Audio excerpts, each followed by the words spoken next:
किसान वीरो हाड़ी का सीजन शुरू हो चुका और पंजाब की जिहड़ी हाड़ी की मुख फसल है वो कणक की फसल है और कणक की बिजाई लगभग शुरू हो चुकी है।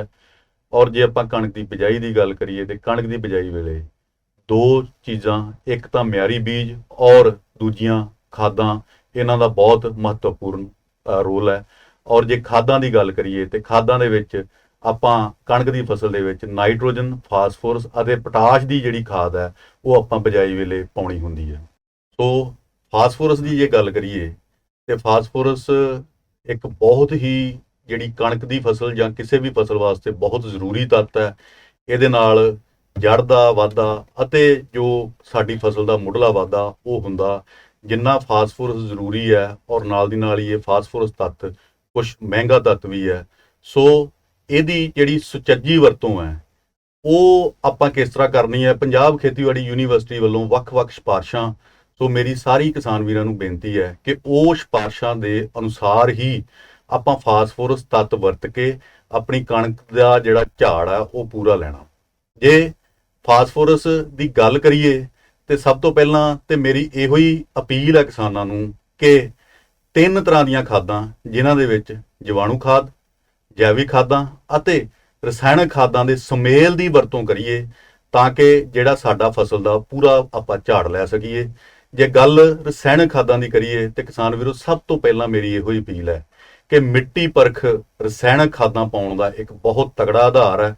ਔਰ ਜਿਹੜੀ ਕੋਈ ਵੀ ਫਸਲ ਲਾਉਣੀ ਹੈ ਉਸ ਤੋਂ ਪਹਿਲਾਂ, ਬੀਜਣ ਤੋਂ ਪਹਿਲਾਂ ਆਪਾਂ ਮਿੱਟੀ ਪਰਖ ਕਰਾ ਲਈਏ ਤਾਂ ਕਿ ਸਾਨੂੰ ਸਾਡੇ ਖੇਤ ਦੇ ਵਿੱਚ ਜਿਹੜੀ ਤੱਤਾਂ ਦੀ ਮਾਤਰਾ ਹੈ ਉਹ ਪਤਾ ਲੱਗ ਸਕੇ ਔਰ ਕਿੰਨੀ ਅਸੀਂ ਖਾਦ ਪਾਉਣੀ ਹੈ ਉਹਦਾ ਪਤਾ ਲੱਗ ਸਕੇ।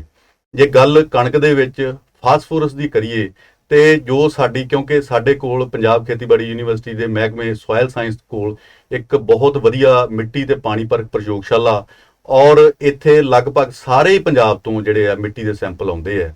ਜੋ ਅਸੀਂ ਡਾਟਾ ਐਨਾਲਾਈਜ਼ ਕੀਤਾ ਉਹਦੇ ਵਿੱਚ ਸਾਨੂੰ ਇਹ ਪਤਾ ਲੱਗਾ ਕਿ ਪੰਜਾਬ ਦੇ ਵਿੱਚ ਇਸ ਵਕਤ 61% ਜਿਹੜੇ ਸੈਂਪਲ ਹੈ ਉਹਨਾਂ ਦੇ ਵਿੱਚ ਫਾਸਫੋਰਸ 9 ਕਿਲੋ ਪ੍ਰਤੀ ਏਕੜ ਤੋਂ ਵੱਧ ਹੈ, ਯਾਨੀ ਕਿ ਜ਼ਿਆਦਾ ਮਾਤਰਾ।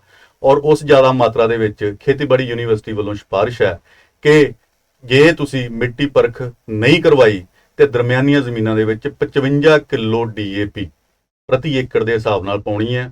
ਇਹ DAP ਦੀਆਂ ਹੋਰ ਵੀ ਬਦਲ ਹੈਗੇ ਆ, ਜਿਵੇਂ ਕਿ ਆਪਾਂ ਪਹਿਲਾਂ ਵੀ ਦੱਸਿਆ ਕਿ ਜੇ DAP ਤੋਂ ਇਲਾਵਾ ਆਪਣੇ ਕੋਲ ਸਿੰਗਲ ਸੁਪਰ ਫਾਸਫੇਟ, ਆਪਣੇ ਕੋਲ NPK 12-32-16, ਆਪਣੇ ਕੋਲ ਟ੍ਰਿਪਲ ਸੁਪਰ ਫਾਸਫੇਟ ਹੈ। ਕਿਸਾਨ ਵੀਰ ਉਹਦੇ ਜਿਹੜੇ ਤੱਤਾਂ ਦਾ ਮਿਲਾਨ ਕਰਕੇ ਉਸ ਹਿਸਾਬ ਦੇ ਨਾਲ ਜਿਹੜੀ ਆਪਣੀ ਕਣਕ ਦੀ ਫਸਲ ਨੂੰ ਖਾਦ ਪਾ ਸਕਦੇ ਹੈ। ਹੁਣ ਜੇ ਗੱਲ ਕਰੀਏ ਕਿ 61% ਸੈਂਪਲ ਹੈ ਜਿਹੜੇ ਜਿਨ੍ਹਾਂ ਦੀ ਮਾਤਰਾ ਜਿਹੜੀ ਵੱਧ ਦੇ ਵਿੱਚ ਆ, ਔਰ ਜਦੋਂ ਜਿਹੜੀ ਫਾਸਫੋਰਸ ਦੀ ਮਾਤਰਾ ਵੱਧ ਸ਼੍ਰੇਣੀ 'ਚ ਆ ਜਾਂਦੀ ਹੈ ਉਦੋਂ ਆਪਾਂ 25% ਫਾਸਫੋਰਸ ਘੱਟ ਪਾਉਣੀ ਹੈ, ਯਾਨੀ ਕਿ 40 ਕਿਲੋ DAP ਪ੍ਰਤੀ ਏਕੜ ਦੇ ਹਿਸਾਬ ਨਾਲ ਜਦੋਂ ਅਸੀਂ ਆਪਣੀ ਕਣਕ ਦੇ ਫਸਲ 'ਚ ਪਾਵਾਂਗੇ ਤੇ ਸਾਡਾ ਝਾੜ ਉਨਾ ਹੀ ਹੋਊਗਾ। ਸੋ ਦੂਜੀ ਜਿਹੜੀ ਫਾਸਫੋਰਸ ਖਾਦ ਦੀ ਜਿਹੜੀ ਸਿਫਾਰਿਸ਼ ਹੈਗੀ ਹੈ ਕਿ ਜੇ ਆਪਾਂ ਮਿੱਟੀ ਪਰਖ ਕਰਵਾਈ ਹੈ ਔਰ ਸਾਡੀ ਜ਼ਮੀਨ ਦੇ ਵਿੱਚ 20 ਕਿਲੋ ਪ੍ਰਤੀ ਏਕੜ ਦੇ ਹਿਸਾਬ ਨਾਲ ਜਿਹੜੀ ਫਾਸਫੋਰਸ ਉਪਲਬਧ ਫਾਸਫੋਰਸ ਤੋਂ ਵੱਧ ਹੈ ਤੇ ਸਾਨੂੰ ਨਾ ਕਣਕ, ਨਾ ਝੋਨਾ ਜਾਂ ਕਿਸੇ ਵੀ ਫਸਲ ਦੇ ਵਿੱਚ ਫਾਸਫੋਰਸ ਖਾਦ ਦੀ ਪਾਉਣ ਦੀ ਜ਼ਰੂਰਤ ਨਹੀਂ ਹੈ। ਸੋ ਤੀਜੀ ਸਿਫਾਰਿਸ਼ ਜਿਹੜੀ ਸਾਡੀ ਖੇਤੀਬਾੜੀ ਯੂਨੀਵਰਸਿਟੀ ਦੀ ਹੈ ਕਿ ਜੇ ਅਸੀਂ ਮੱਕੀ ਕਣਕ ਫਸਲੀ ਚੱਕਰ ਦੇ ਵਿੱਚ ਅਸੀਂ ਫਸਲ ਬੀਜਣ ਤੋਂ ਪਹਿਲਾਂ ਜੇ ਆਪਣੀ ਮਿੱਟੀ ਪਰਖ ਕਰਵਾਈ ਹੈ ਔਰ ਸਾਡੀ ਮਿੱਟੀ ਪਰਖ ਦੀ ਰਿਪੋਰਟ ਦੇ ਵਿੱਚ 16 ਕਿਲੋ ਤੋਂ ਵੱਧ ਫਾਸਫੋਰਸ ਪ੍ਰਤੀ ਏਕੜ ਦੇ ਹਿਸਾਬ ਨਾਲ ਆ ਰਹੀ ਹੈ ਤੇ ਸਾਨੂੰ ਉਹਦੇ ਵਿੱਚ ਵੀ ਫਾਸਫੋਰਸ ਤੱਤ ਨਹੀਂ ਪਾਉਣ ਦੀ ਜ਼ਰੂਰਤ ਹੈਗੀ, ਝਾੜ ਉਨਾ ਹੀ ਰਹੇਗਾ। ਸੋ ਇਹ ਸੀ ਕਿ ਰਸਾਇਣਕ ਖਾਦਾਂ ਕਿਸ ਤਰ੍ਹਾਂ ਪਾਉਣੀਆਂ। ਇਸ ਤੋਂ ਇਲਾਵਾ ਸਾਡੇ ਕੋਲ ਜੀਵਾਣੂ ਖਾਦ ਤੇ ਜੈਵਿਕ ਖਾਦ ਹੈ, ਜਿਸ ਤਰ੍ਹਾਂ ਕਿ ਮੈਂ ਪਹਿਲਾਂ ਹੀ ਗੱਲ ਕੀਤੀ ਹੈ। ਜੇ ਜੀਵਾਣੂ ਖਾਦ ਦੀ ਗੱਲ ਕਰੀਏ ਤੇ ਖੇਤੀਬਾੜੀ ਯੂਨੀਵਰਸਿਟੀ ਕੋਲ ਇਸ ਵਕਤ ਕਣਕ ਵਿੱਚ ਜੀਵਾਣੂ ਖਾਦ ਹੈ 40 ਰੁਪਏ ਦਾ ਉਹ ਟੀਕਾ ਹੁੰਦਾ ਵਾ ਔਰ ਉਹ ਅੱਧਾ ਕਿਲੋ ਦਾ ਹੁੰਦਾ ਵਾ। ਉਹ ਆਪਾਂ ਫਸਲ ਬੀਜਣ ਤੋਂ ਪਹਿਲਾਂ ਲਾ ਕੇ ਉਹਨੂੰ ਟੀਕੇ ਨੂੰ ਲਾਉਣਾ। ਔਰ ਉਹਦੇ ਵਿੱਚ ਜੇ ਗੱਲ ਕਰੀਏ ਤੇ ਸਾਡੇ ਕੋਲ ਫਾਸਫੇਟ ਸੋਲੂਬਲਾਈਜ਼ਿੰਗ ਬੈਕਟੀਰੀਆ, ਜਿਹੜਾ ਕਿ ਜਿਹੜੀ ਫਾਸਫੋਰਸ ਜ਼ਮੀਨ ਦੇ ਵਿੱਚ ਪਈ ਹੈ, ਜਿਹੜੀ ਬੂਟਾ ਨਹੀਂ ਲੈ ਸਕਦਾ, ਉਹਨੂੰ ਉਪਲਬਧ ਕਰਾਉਣ ਦੇ ਵਿੱਚ ਬਹੁਤ ਸਹਾਈ ਹੁੰਦਾ। ਸੋ ਜੀਵਾਣੂ ਟੀਕਾ ਵੀ ਜ਼ਰੂਰ ਵਰਤੋ। ਹੁਣ ਗੱਲ ਕਰਦੇ ਹਾਂ ਜੈਵਿਕ ਖਾਦਾਂ ਦੀ। ਜੈਵਿਕ ਖਾਦਾਂ ਦੇ ਵਿੱਚ ਆਪਣੇ ਕੋਲ ਬਹੁਤ ਹੀ ਜਿਹੜੀਆਂ, ਸਭ ਤੋਂ ਪਹਿਲਾਂ ਤਾਂ ਮੈਂ ਕਿਸਾਨ ਵੀਰਾਂ ਨੂੰ ਇਹ ਬੇਨਤੀ ਕਰਦਾ ਕਿ ਜੇ ਕਿਸੇ ਕਿਸਾਨ ਨੇ ਕਿਸਾਨ ਵੀਰਾਂ ਨੇ ਜਿਨ੍ਹਾਂ ਨੇ ਕਿ ਪਰਾਲੀ ਖੇਤ ਦੇ ਵਿੱਚ ਹੀ ਵਾਹ ਰਹੇ ਆ, ਔਰ ਕੁਝ ਚਿਰ ਬਾਅਦ ਆਪਣੀ ਮਿੱਟੀ ਪਰਖ ਕਰਾ ਕੇ ਜੇ ਉਹਨਾਂ ਦੀ ਜੈਵਿਕ ਕਾਰਬਨ ਉੱਚ ਸ਼੍ਰੇਣੀ ਦੇ ਵਿੱਚ ਆ ਜਾਂਦੀ ਹੈ ਤੇ ਉੱਥੇ ਆਪਾਂ ਜਿਹੜੀ ਆਪਣੀ ਫਾਸਫੋਰਸ ਦੀ ਮਾਤਰਾ ਉਹ ਅੱਧੀ ਕਰ ਦੇਣੀ ਹੈ। ਇਸੇ ਤਰ੍ਹਾਂ ਜੇ ਕਿਸੇ ਕਿਸਾਨ ਵੀਰ ਨੇ ਝੋਨੇ ਦੀ ਫਸਲ ਤੋਂ ਪਹਿਲਾਂ ਰੂੜੀ ਪਾਈ ਹੋਈ ਹੈ ਤੇ ਉੱਥੇ ਆਪਾਂ 1 ਟਨ ਰੂੜੀ ਪਿੱਛੇ 1 ਕਿਲੋ ਫਾਸਫੋਰਸ ਦੀ ਮਾਤਰਾ ਘਟਾ ਦੇਣੀ ਹੈ।